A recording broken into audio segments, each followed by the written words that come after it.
There is a saying by Oprah Winfrey that we become what we accept. Do people validation really matter?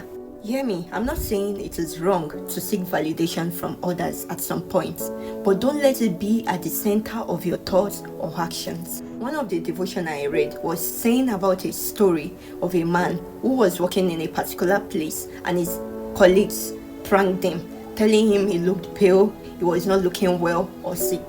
So several of his colleagues were coming intermittently telling him the same thing about himself. Meanwhile, he was hale and agile. But at a point, he believed it. When a lot of people came telling him the same thing over and over, eventually he became sick. He believed the negative lies they were telling him, and he became what he believed.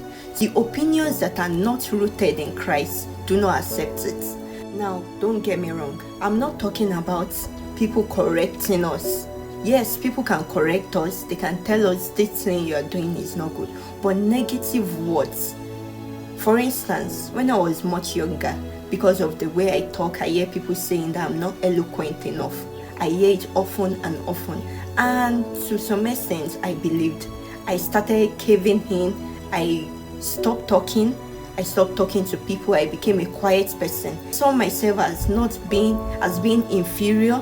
I was not able to express myself at some point because I had it often and often. But at a point, I told myself, no, this negative opinion about me is not going to last.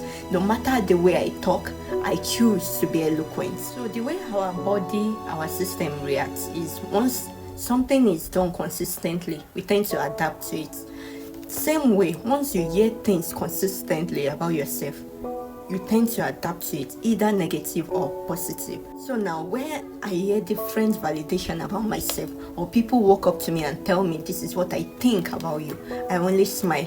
I don't argue. I know what I am in Christ Jesus.